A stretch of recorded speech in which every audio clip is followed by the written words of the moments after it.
गांव का नाम था हरिपुर, जहां का जीवन मुख्यतः खेती बाड़ी पर निर्भर था। इसी गांव में रामू नाम का एक मेहनती किसान रहता था।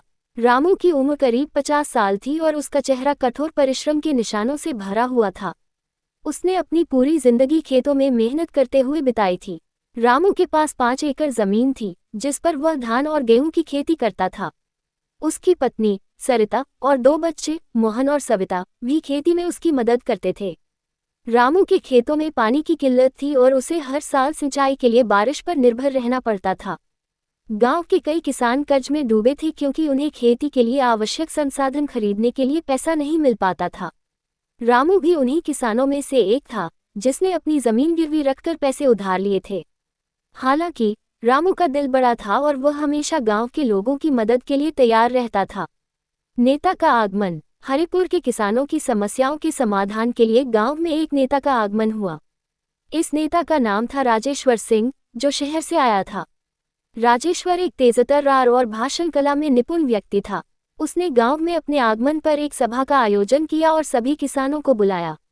राजेश्वर ने अपने भाषण में किसानों की समस्याओं का उल्लेख करते हुए उन्हें आश्वासन दिया कि वह उनकी समस्याओं को सरकार तक पहुंचाएगा और समाधान की दिशा में काम करेगा।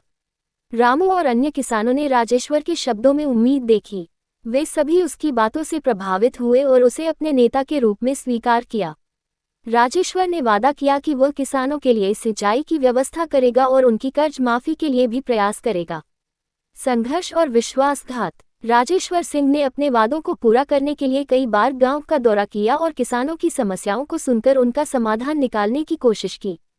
उसने सरकार से कई बार मुलाकात की और किसानों की समस्याओं को उठाया। परंतु जैसे जैसे समय बीतता गया, किसानों को महसूस हुआ कि उनके हालात में कोई विशेष सुधार नहीं हो रहा था। राजेश्वर ने किसानों के साथ मिलकर एक बड़ा आंदोलन शुरू किया, जिससे सरकार पर दबाव बनाने की कोशिश की। इस आंदोलन में रामू ने महत्वपूर्ण भूमिका निभाई। रामू की मेहनत और संघर्ष से प्रभावित होकर राजेश्वर ने उसे अपने करीबी सहयोगी के रूप में चुन लिया। लेकिन समय के साथ राजेश्वर की असलियत सामने आने लगी। वह नेता बनने के बाद अपने वादों को भूलने लगा और अपने निजी स्वार्थ में लग गया। किसानों की कर्ज माफी और सिंचाई की समस्याओं को हल करने के बजाय उसने अपने राजनीतिक करियर को प्राथमिकता दी और किसानों को छोड़ दिया। रामू और अन्य किसानों को यह समझने में देर नहीं लगी कि राजेश्वर ने उनके साथ विश्वासघात किया है। उन्होंने महसूस किया कि उनके संघर्ष और मेहनत का फायदा उठाकर राजेश्वर ने केवल अपनी राजनीति चमकाई। किसानों की एकजुटता। राजेश्वर के विश्वासघात से आहत होकर रामू ने गांव के सभी किसानों को एकत्रित किया। उन्होंने मिलकर यह निर्णय लिया कि वे अब अपने हक के लिए खुद लड़ेंगे और किसी नेता पर भरोसा नहीं करेंगे।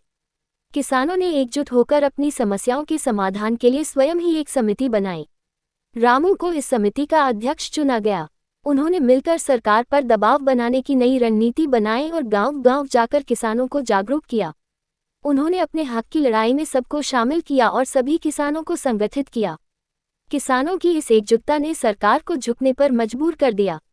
अंततः सरकार ने किसानों की समस्याओं को गंभीरता से लिया और उनके कर्ज माफी और सिंचाई की व्यवस्था के लिए कदम उठाए। रामू की मेहनत और किसानों की एकजुटता रंग लाई। गांव में खुशहाली लौट आए और किसानों ने अपने हक को खुद हासिल किया। रामू ने साबित किया कि सच्चे नेतृत्व और एकजुटता से बड़ी समस्याओं का समाधान संभव है। हरिपुर के किसानों ने अपनी मेहनत और संघर्ष से ये दिखा दिया कि वे किसी भी चुनौती का सामना कर सकते हैं और अपने अधिकारों के लिए लड़ सकते हैं। इस कहानी का संदेश यही है कि हमें अपने हक के लिए खुद लड़ना चाहिए और सच्चे नेतृत्व की पहचान करनी चाहिए। झूठे वादों और स्वार्थी नेताओं पर भरोसा करने के बजाय हमें खुद एकजुट होकर अपनी समस्याओं का समाधान ढूंढना चाहिए।